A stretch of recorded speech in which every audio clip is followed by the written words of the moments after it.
大家好哈，今天是 CLEC James 漫谈第3集哈，我是 James。那我们今天谈几个事情了哈，跟大家聊一下，就是其实我们人生，我们大家都会非常富有。那我们人生如果能够用金钱来解决的事情，其实是最省钱。有些事情你如果可以用钱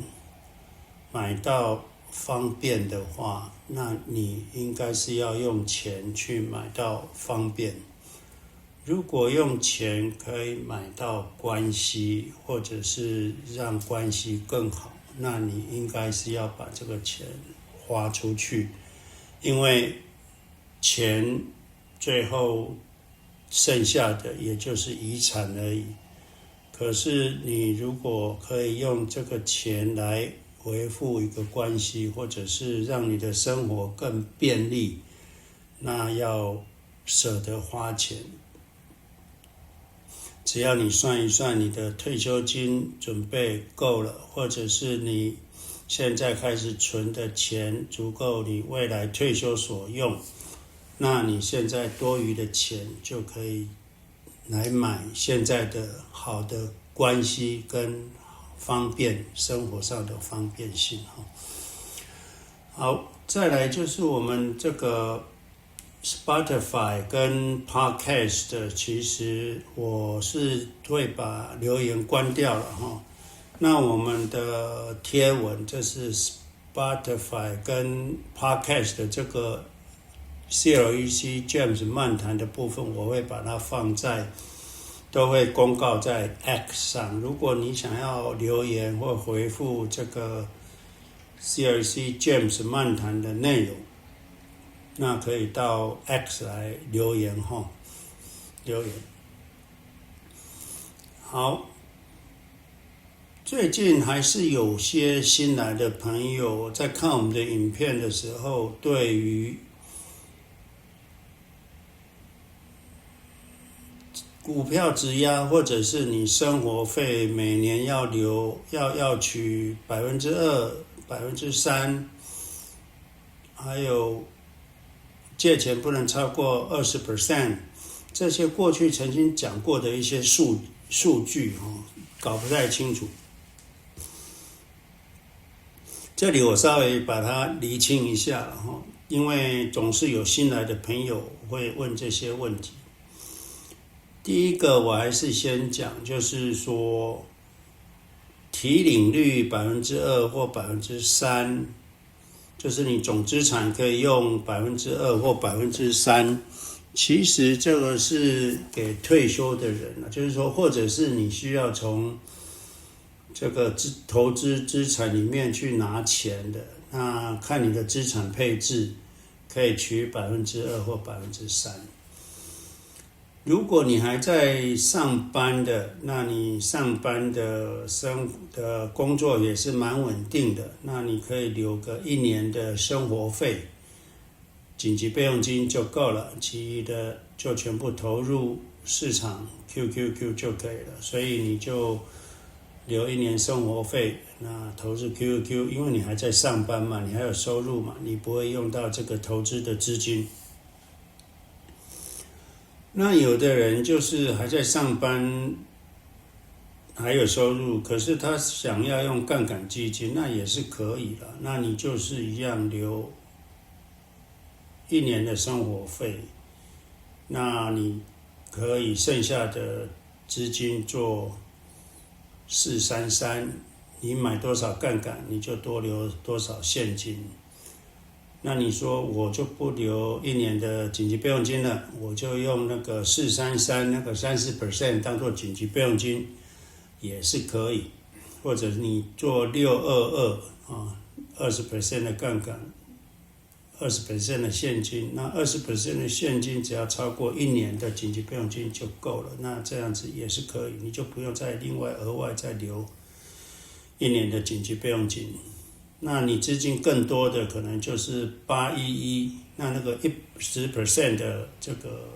现金部位就是超过你一年的紧急备用金的，那你就留那10% 的现金就好。也就是说，不管你是用资产配置什么资产配置，你就是最少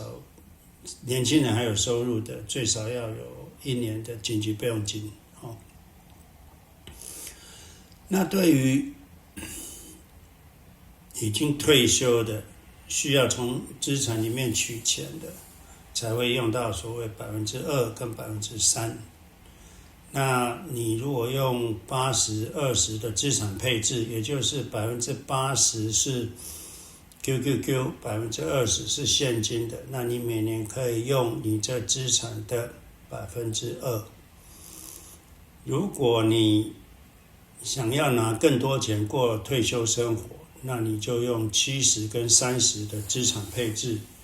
那你每年可以取用3%。你若1000万就可以一年用30万。那如果你1000万一年用30万，那你觉得你不够，你要花更多钱，所以你的提领率可能不是3%，你可能4%或5%，对不对？那这样子你就要用 QQQI 了哈，就是要用高股息 QQQI。那你看一年需要花多少钱？假设你一年30万不够，你可能说我要50万。那50万乘以12年，那你就是要600万。600万换 QQQI， 你一年就会有50万的现金流，剩下的400万，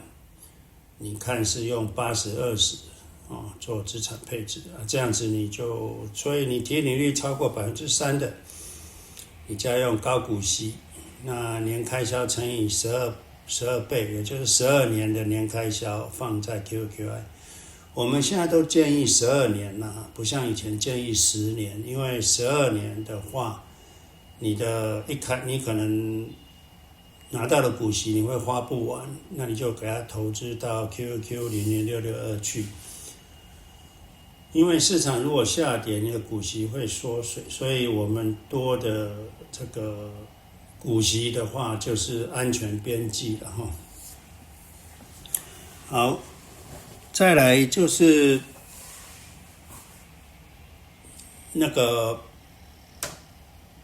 20%这件事情，过去我们是有人就是股票质押，那一次单笔要借出比较大笔的钱比如说他要去买部车，他有1000万他也没借过没有股票质押，那他现在要去买一部车那买一部车其实我们是建议用车贷，然后不要直接借个什么100万出来200万台币出来就直接去买一部车，我们是建议你去做车子的贷款，之后再用股票质押，每个月借一点钱出来缴车子的贷款，这样就可以了。那有些人不一样，有些人年纪大了，他可能有5-6千万，有1亿台币了，那年纪也大了，他说 James 老师我不想再搬家了，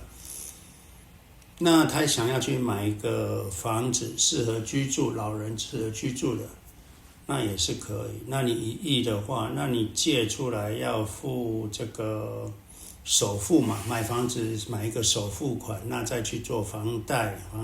房屋贷款。可能年纪大了没收入的话，房屋贷款不一定贷得到了，不过我假设你贷得到那你就是用首付。那首付假设你有1亿的话，你最多借钱就是借不要超过2000万，20%这就是20%。可是你借20%，其实你借20%，那你要股票质押，那这个又有很多资产配置的问题假设你借2000万那你的1亿的资产配置要怎么做你2000万，那你2000万，你可能不会台湾买个房子应该不会2000万了哈。那假设你的资金只有500万啊，500万，那你最多就是借100万啊，500万就借100万哦，那你不是1亿了，你假设是只有5000万，那你最多就是借5000万的20%，那就是借1000万哦。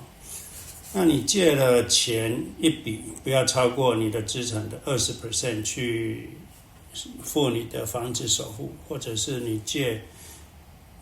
可能有紧急开刀用的100万，或者是什么治疗完，不管产生那个，那最多就是不能借超过你的资产的20%。那如果你因为单笔就直接质押借款20%以内之后你的资产配置要做一点修改，比如说你有1000万，你借了200万，质押借款借了200万，一次就单笔借出来200万，那这时候你的1000万的资产配置就是要先把你借出来的200万的2倍，就是400万也先放在旁边，就放在旁边做货币市场基金。这个因为你单笔借200万，所以你就得降低你的杠杆，400万放在货币市场基金，另外600万你可以做70-30，那600万每年70-30，每年就可以提取600万的再质押借600万的3%，就可以借18万。那当然你也可以用80-20，只能借2%，那就是600万的2%，就是12万。所以不要把2%、3%跟20%混淆了。2%、3%是退休的人的提领率，就是每年可以提领多少钱来花用。那这个20%是如果你单笔要花用，不能超过你股票质押资产20%，那你20%借出来去花掉之后，那你的资产配置就要先留2倍已经花掉的，也就是你资产的40%要先放货币市场基金，其他的再做433或80-20或70-30的资产配置。那你可以用这一部分的资产配置再去做质押借钱过生活，或者是去付房贷这个是我再讲一下，因为很多人对这方面质押借款提领率跟单笔一次不能超过20%有点混淆。台湾的医疗是很方便的，所以台湾的女生的话应该要固定去做乳房摄影跟子宫颈抹片所以各大医院都有一个柜台，就是定期健检的柜台，那免费的，比如说粪便潜血检查啦，或者是这种乳房摄影的或者子宫抹片的，你不用去看医生不用找医生开单，你直接就去柜台预约拿单，可能隔天就当天，有的当天就可以摄影的，有的隔天就可以摄影的。那这个都是台湾就是健保就是免费的了，你也不用看医生，就是这个是筛检嘛，固定筛检，好像2年就可以做一次，最好去做最好去做。好，再来就是我们人生的自由度，我想这个就是我们一个富有开始从上班有钱开始发展，你就会得到一些自由度。我跟大家讲，就是说你假设一个月放2万台币或1万台币那你自己算一算，到你退休，你要几年退休？那你算一算够了。比如说你想15年后就退休，那你从现在开始，或是你现在已经有200万，那你再放一点钱进去，到了15年后，你的资产足够你的提领率退休，那这样子的话，多余的钱你就自由，剩下的钱你不用投，全部都是为了退休生活去准备。我们人生不是只有退休才开始啊，我们人生是从你出生才开始，就已经开始了。那等到你开始独立赚钱之后，你要为自己的人生负责，所以你的自由度是由你自己控制。你准备好你退休的资金之后，剩下多余的可以花在现在就该花用。那所以你的自由度一开始，很多人很节省啊，也不知道在节省什么，就是去超市买最便宜的米，买最便宜的油，不是说便宜不好，就是说他受困于金钱，所以他在比价，花好多时间比价，这到底是台东米好便宜，还是这个嘉南平原的米便宜，关东米便宜，还是日本进口，反正就比来比去。我就发现有些人到了 Costco 也还在比完之后就我还是去全联买，全联比较便宜。我认为应该不需要到这种程度，所以不要花这种脑筋。你花这种脑筋，你就给自己压力。那这个压力一来，你的荷尔蒙或是自律神经就会失调。所以我们只要你有工作，理论上你在吃饭日常用品上面，不是叫你买好的电器，不是，就是你就算走进超商，走进全联，走进好事多，你都应该是需要就买，因为这是最基本的自由。再来，我们人生的自由，还有就是 OK，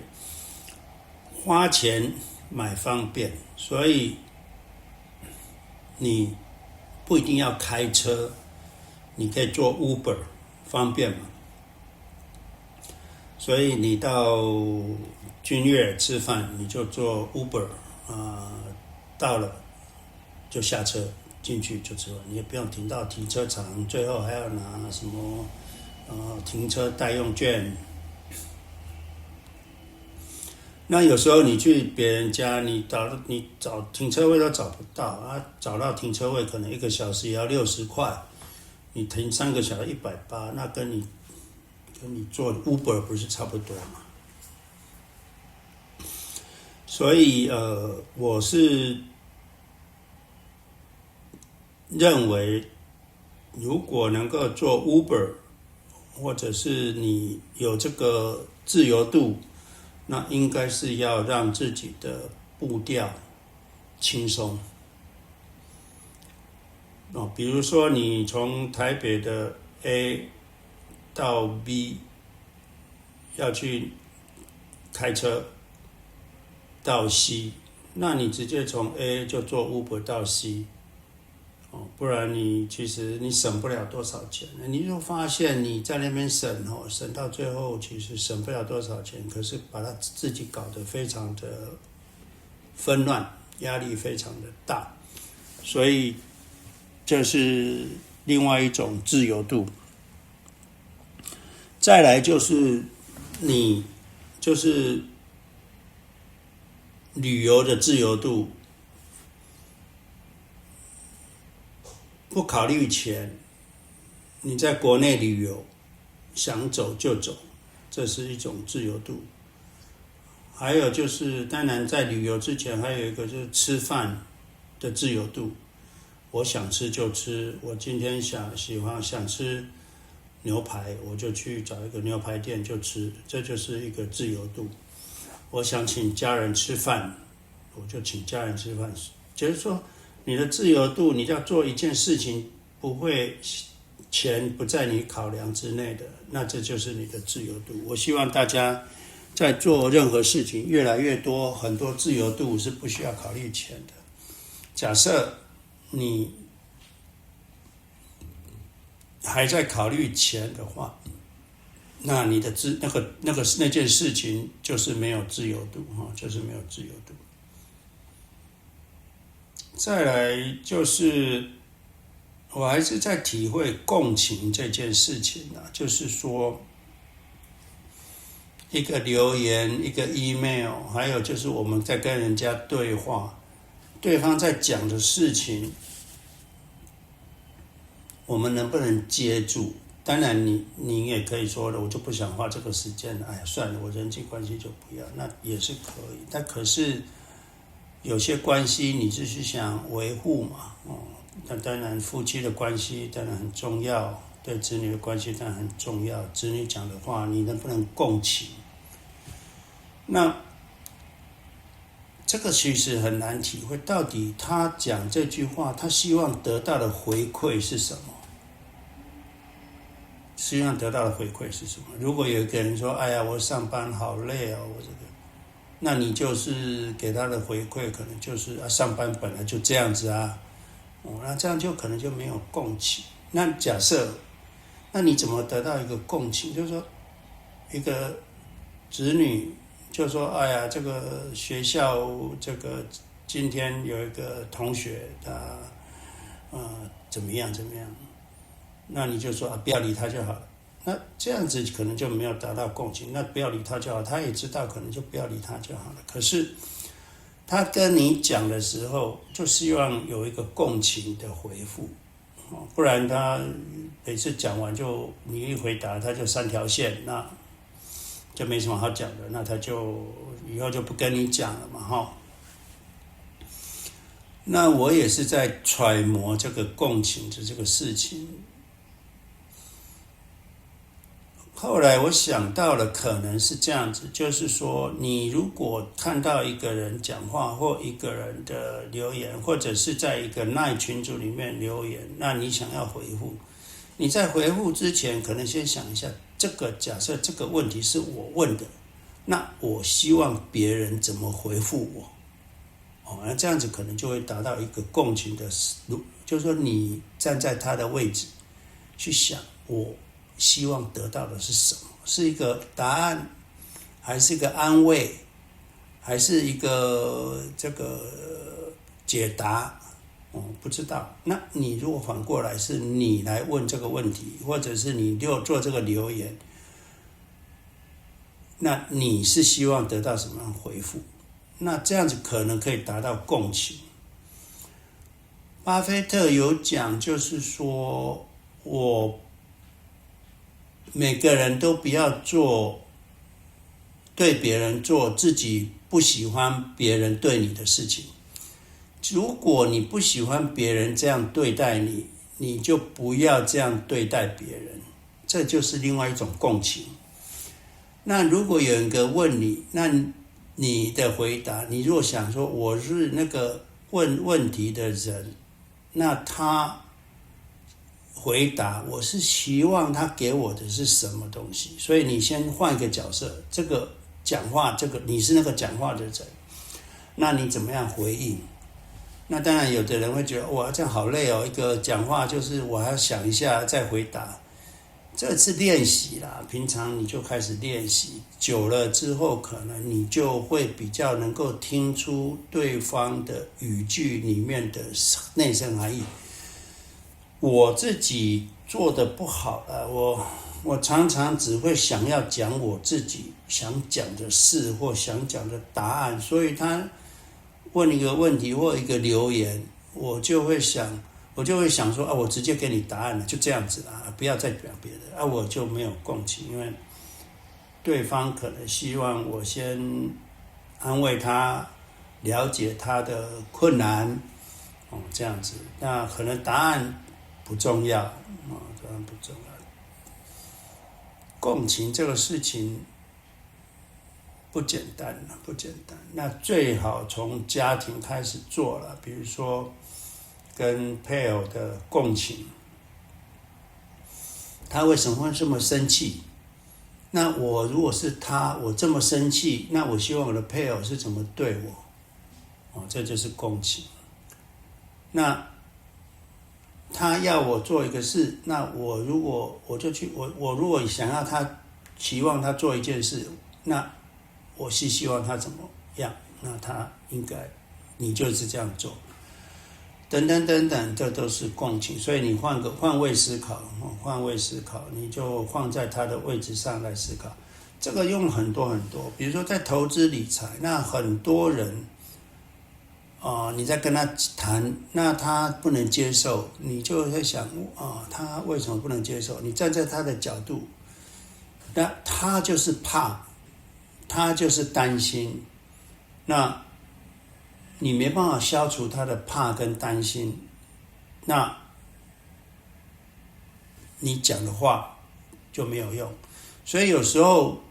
我会发现有些人的问题，我就说虽然不是这么优的解答，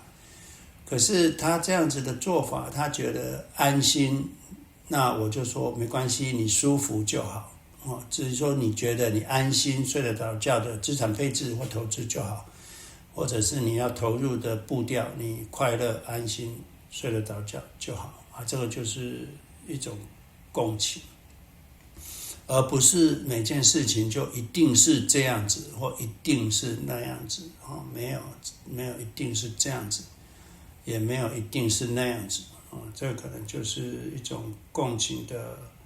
思考，无论对于配偶或者是你在那一群组里的留言，